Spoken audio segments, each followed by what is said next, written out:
Hi friends, welcome to my channel. ఈరోజు మీ అందరం పందెం వేసుకొని ఈతకలతో చికెన్ చేయాలనుకుంటామండి. మా బావ చూసావా ఎంత నీట్గా బాహుబలిలాగా రాయలు మోసుకొని వస్తున్నాడు. అలాగే మా వాడు చూడండి కర్రలు ఎరగొట్టుకొని కర్రలు తెచ్చుకొని మీ అందరం అయితే మంట పెట్టడానికి అయితే రెడీగా ఉన్నాం, పొయ్యి పెట్టుకోవడానికి. అలాగే ఫస్ట్ అయితే పొయ్యిని రెడీ చేసుకున్నాం. పొయ్యిని రెడీ చేసుకున్న తర్వాత ఉల్లిపాయలు అయితే మేము నీట్గా కట్ చేసామండి. ఉల్లిపాయలు కట్ చేసుకొని అలాగే పచ్చిమిరపకాయలు కూడా కట్ చేసుకొని మనకి కావాల్సిన సామాన్లన్నీ రెడీ చేసుకున్నాం. అల్లం తెల్లుల్లి పేస్టు, ధనియాల పొడి, కొత్తిమీర, టమాటా, ఉల్లిపాయలు, అలాగే మంట ముట్టించాం. మంట మీద అయితే మనం మట్టి కుండ పెట్టుకున్నామండి. మట్టి కుండలో మంచిగా ఆయిల్ వేసుకొని ఆయిల్ బాగా వేగిన తర్వాత దాంట్లో కొంచెం మనం కట్ చేసుకున్న ఉల్లిపాయలు వేసుకుంటామండి.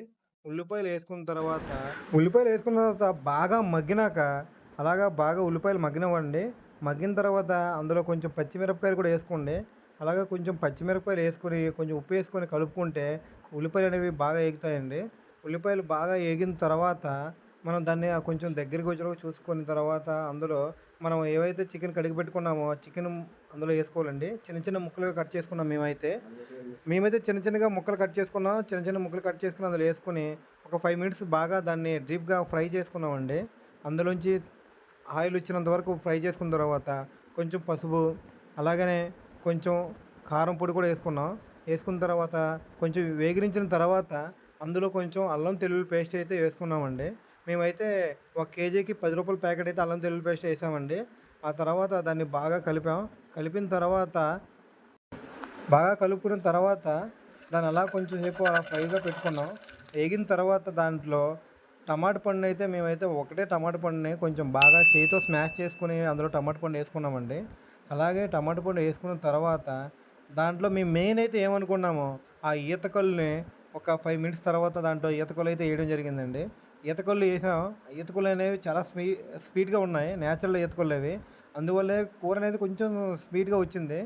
అందుకోసం మేము ఈతకల్లు కొంచెం తగ్గించుకోవాలి. ఆ తర్వాత చికెన్ మసాలా, గరం మసాలా, నెక్స్ట్ ధనియాల పొడి, ఈ 3 అయితే బాగా యాడ్ చేసుకున్నామండి. మాకు కొంచెం స్పైసీ కావాలని చెప్పేసి కొంచెం మేమైతే చికెన్ మసాలా, ధనియాల పొడి, గరం మసాలా అయితే ఎక్కువ వేసుకున్నాం. వేసుకున్న తర్వాత అవన్నీ వేసుకున్న తర్వాత బాగా దాన్ని కలిపేసి ఒక 5 మినిట్స్ అలాగే దాని మీద మూత పెట్టేసి మేము ఉంచామండి. బాగా కలుపుకున్న తర్వాత ఒక 5 మినిట్స్ వరకు 5 to 10 మినిట్స్ వరకు అయితే మేమైతే మీద మూత పెట్టుకొని అలా బాగా మగ్గినంత వరకు ఉంచుకున్నామండి.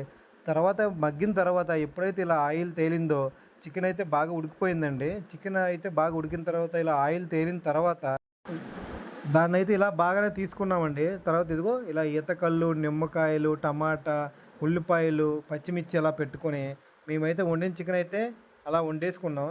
కాకపోతే ఏమైందంటే ఈతకల్లు ఎక్కువ వేయడం వల్ల కొంచెం స్వీట్ వచ్చిందండి. మీరైతే కొంచెం ఈతకల్లు తగ్గించవచ్చు. కానీ ఎలా ఉందంటే న్యాచురల్గా చాలా బాగా వచ్చింది కూర. అలాగే మా అందరూ ఫ్రెండ్స్ అందరూ కలిపి చిన్నగా సరదాగా ఇదైతే జస్ట్ వీడియో కోసం తీసిందండి. ఎవరో తాగిందైతే కాదు ఈతకల్లు. కానీ ఈతకల్లు అయితే చాలా స్పీడ్గా ఉన్నాయి. ఆ వీడియో కోసం చేసింది. ఆ తర్వాత మా ఊరితో పందెం కట్టాను. కూర్చొని లెగిసిపోతే అలా చేయలు కింద పెట్టుకొని లెగమని చెప్పాను. అలాగే నా ఛానల్ని ఫాలో అవ్వండి. అలాగే మా వీడియోని లైక్ చేయండి, మా ఛానల్ ఫాలో చేసుకోండి. Thank you.